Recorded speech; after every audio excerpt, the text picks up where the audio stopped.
মুন্সিগঞ্জে আলুর বাজারে অস্থিরতা কাটছে না। খাবার আলুর সংকট দেখে হিমাগার থেকে প্রতি কেজি আলু বিক্রি হচ্ছে ৬৪ টাকায়, আর কয়েকটি হাত বদল হয়ে খুচরা বাজারে তা ৭৫ থেকে ৮০ টাকা দরে বিক্রি হচ্ছে। আবার নতুন করে আলু আবাদ করতে যেয়ে গত বছরের তুলনায় ৩ গুণ মূল্যে বীজ আলু কিনতে হচ্ছে কৃষকদের। সারের দামেও ব্যবধান বস্তা প্রতি কয়েকশো টাকায়। নামমাত্র অভিযানে মিলছে না কোনো সমাধান। জসিমউদ্দিন দেওয়ানের তথ্য ছবিতে প্রতিবেদন। আলু উৎপাদনে বাংলাদেশের সবচেয়ে প্রসিদ্ধ মুন্সিগঞ্জ জেলা। প্রতি মৌসুমে বিপুল পরিমাণ আলু উৎপাদনের রেকর্ড রয়েছে এ জেলার। এলাকার চাহিদা মিটিয়ে জাতীয় পর্যায়ে আলুর চাহিদা পূরণে গুরুত্বপূর্ণ ভূমিকাও রাখে এ জেলার আলু চাষিরা। তবে এবছর লাগামহীনভাবে বাড়ছে আলুর দাম। কৃষি বিভাগ বলছে, জেলার সক্রিয় ৫৮টি হিমাগারে এখনও ৩১,০০০ মেট্রিক টন খাবার আলুর মজুদ আছে। তবুও সংকট দেখিয়ে মজুতদাররা সিন্ডিকেট করে হিমাগার থেকে ৬৪ টাকার কমে আলু বিক্রি করছেন না, যা কিনা খুচরা বাজারে ৭৫ থেকে ৮০ টাকায় কিনে হতাশ ভোক্তারা। ৭৫-৮০ টাকা আলুর কেজি খেতে হয়, তাহলে প্রশাসন কি করে? গত বছরের তুলনায় এবছর দ্বিগুণ দাম। এখনো কোল্ড স্টোরে হাজার হাজার টন আলু আছে, কিন্তু আপনারা বাজারে যান, দেখবেন আলুর দাম কমতেছে না। এটা মানেটা কি? সিন্ডিকেটে এখনো সরকার ভাঙতে পারতেছে না। এদিকে হিমাগারে সংরক্ষিত বীজ আলুর ৫০ কেজির বস্তা এবার দ্বিগুণ দামে ৫,০০০ টাকায় কিনতে হচ্ছে তাদের। সারের বস্তা প্রতি খরচ বেড়েছে ৩০০ থেকে ৪০০ টাকা। দাম নিয়ে ডিলাররা তথ্য গোপন করছেন। এমন পরিস্থিতিতে চ্যালেঞ্জ নিয়ে আলু আবাদে নেমেছে কৃষকরা। সব দিন আমরা ঝুঁকি নিয়ে করতেছি, আলু লাগাই দিয়েছি একটা। আমার করা ব্যবসায়ীরা এডি করি। আমরা একটা আইডিয়া করছিলাম যে এবছর হয়তো আলুর দাম একটু বেশি, হয়তো ১৫,০০০ যাইতে পারে, একটা করছিলাম, কিন্তু অনেক ডাবল হয়ে গেছে ৩০,০০০। সারেরও চাহিদা বাড়ছে, বীজেরও চাহিদা বাড়ছে, যার কারণে আমরা বীজও কৃষক ঠিকমতো পাচ্ছে না, সারও ঠিকমতো পাচ্ছে না। কৃষি দপ্তর জানান, জেলার খাবার ও বীজ আলুর কোনো সংকট নেই। আর বীজ আলুর আকাশ ছোঁয়া দামের ব্যাপারে ভোক্তা অধিকার সংরক্ষণের কর্মকর্তা বলেন, বীজ আলুতে সরকারের নির্ধারিত মূল্য না থাকায় ডিলাররা ইচ্ছেমতো দাম হাঁকিয়ে বীজ আলু বিক্রি করছে। আমাদের যতটুকু বীজ আলু আছে পল্লেশ্বরে, সেটা প্রায় ৩১,০০০ মেট্রিক টন। তো আমাদের এই যে বীজ আলুটা আমার কাছে যথেষ্ট মনে হয়। আপনারা যেটা বলেছেন যে বীজ আলুর সংকটের যে বিষয়টা, এটা হচ্ছে যে আমদানিকৃত যে বীজ আলু, সেটার কথা বলা হচ্ছে। বীজ আলুর যে বিষয়টা, হল্যান্ড থেকে যে আমদানিকৃত যে বাক্স বীজ যেটা আসে, এটা আসলে ওরকম নির্ধারিত কোনো দাম নেই। দেখা যায় যে এটা একজন আমদানিকারক বিদেশ থেকে নিয়ে আসেন, তার কাছ থেকে আবার ডিলারদের কাছে যায়, ডিলারের কাছ থেকে সাব ডিলারের কাছে যায় বা খুচরা দোকানদারের কাছে যায়। বারবার হাত বদল হওয়ার কারণে অনেক সময় এই বীজ আলুর দামটা বৃদ্ধি পায়। গত মৌসুমে প্রতি কেজি আলু উৎপাদন খরচ ছিল ১৫ টাকা। বীজ ও সারের নিয়ন্ত্রণহীন বাজার ব্যবস্থা চলতে থাকলে আগামী মৌসুমে প্রতি কেজি আলু উৎপাদন খরচ ৩০ টাকায় দাঁড়াতে পারে বলে ধারণা করছেন কৃষকরা।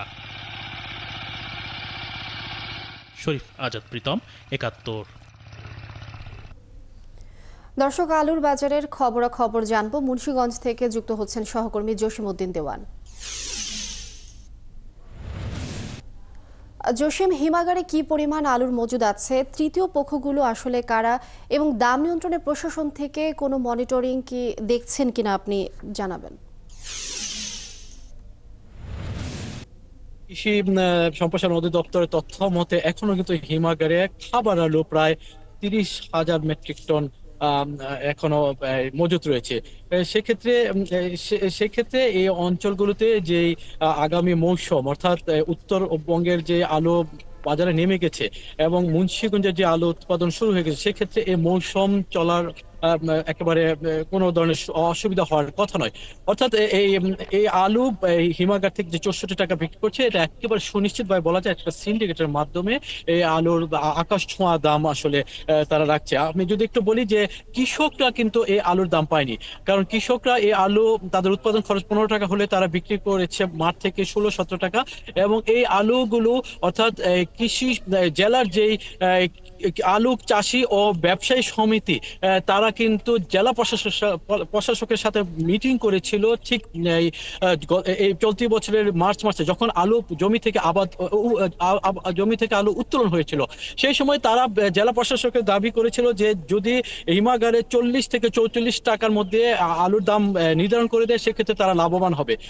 তবে সেই জায়গাটি থেকে আজকে ৬৪ টাকা বা ৭০ টাকাও কিন্তু মাঝে মাঝে বিক্রি হচ্ছে। তাহলে বুঝতে পারছেন এখানে কি ধরনের একটা সিন্ডিকেট হচ্ছে। অর্থাৎ প্রশাসনের কোনো নজরের কথা যেমনটি আপনি বলছেন, এই নজর নেই বলা চলে। কারণ প্রশাসনের নজর যদি থাকতো, তাহলে যেখানে কৃষকরা অর্থাৎ যেখানে ব্যবসায়ীরা দাবি করছিলেন সর্বোচ্চ ৪৪ টাকা মূল্যে, সেখানে ৬৪ থেকে ৭০ টাকা বিক্রি করছে, যেটা আসলে মানে একটা বা নাটকের একটি একটি ঘটনা আসলে এখানে হয়ে গেছে বলা চলে। এখানে এই ধরনের পরিস্থিতি আসলে এই জেলাবাসী মানতে পারছে না। তারা বলছেন যে আলু প্রসিদ্ধ যে জেলা মুন্সিগঞ্জ, সেই জেলাতে কেন এত টাকা করে 80 টাকা করে খুচরা আলু খেতে হবে, এটা আসলে তাদের ভাবিয়ে তুলেছে। পক্ষান্তরে যে নতুন আলু আবাদ করছে, এই মৌসুমে যারা আলু আবাদ করছে তারা কিন্তু প্রচন্ড রকমের চ্যালেঞ্জ নিয়ে আবাদ শুরু করেছে। কারণ আপনি নিশ্চয়ই ইতিমধ্যে জেনে গেছেন যে যেই আলুগুলো অর্থাৎ বীজ আলুগুলো যেগুলো হল্যান্ডের বীজ আলু গত বছর সর্বোচ্চ মূল্য 11,000 টাকা ছিল, সেটা এখন 30,000 এবং কখনো কখনো কালকে যে খবরটা নিয়েছি সেটা 32,000 টাকা বিক্রি করছে প্রতি বাক্সে 50 কেজি আলু। আপনি বুঝতে পারছেন এখানে মানে প্রশাসনিক ব্যবস্থা কতটুকু আসলে নড়বড় হয়ে গেছে। এবং যারা আসলে বীজ আলু জমির যে আলুগুলো যারা আসলে বীজ হিসাবে হিমাগারে রেখেছিল, যে আলু গতবার বস্তা প্রতি বীজ আলু বিক্রি হয়েছিল 2500 টাকা, সেটা এবার বিক্রি হচ্ছে 5,000 টাকা। এবং সারের ক্ষেত্রে কিন্তু একই অবস্থা, প্রতিটি সার আসলে 300 থেকে 400 টাকা করে বস্তা প্রতি বাড়তি হচ্ছে। এবং কৃষকরা যেমনটি বলছেন, যারা আসলে জমি ভাড়া করছেন, সেই জমি ভাড়ার ক্ষেত্রে তাদের যে জমিটি ভাড়া করেছে বিঘা প্রতি 10,000 বা 15,000, সেটা এখন 20 থেকে 25,000 টাকা এই বছর ভাড়া করছে। এবং পক্ষান্তরে শ্রমিকের মজুরি যেগুলো ছিল 500 থেকে 600, সেগুলো এবার 600 থেকে 700 টাকা আসলে নিতে হচ্ছে।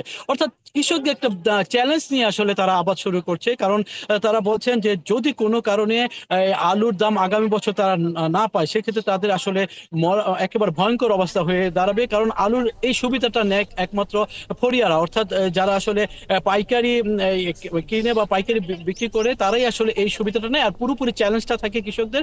তাদের মধ্যে আরেকটা চ্যালেঞ্জও থেকে যায়, কারণ হলো এই যে ঝড় বৃষ্টি, গতবার কিন্তু ঝড় বৃষ্টিতে তাদের প্রথম অবস্থায় প্রাথমিকভাবে যে আলু আবাদ করেছিল সেটা নষ্ট হয়ে গিয়েছিল। এবারও কিন্তু আগামীতে কিন্তু একটি ঝড়ের সম্ভাবনা থেকে যাচ্ছে। এখনো 1 মাসের মধ্যে যদি এরকম। জসিম, ধন্যবাদ আপনাকে, আপনি যুক্ত থাকুন, আমরা আবারও যুক্ত হব আপনার সঙ্গে। দর্শক মুন্সিগঞ্জ থেকে জসিম যুক্ত ছিলেন আমাদের সঙ্গে।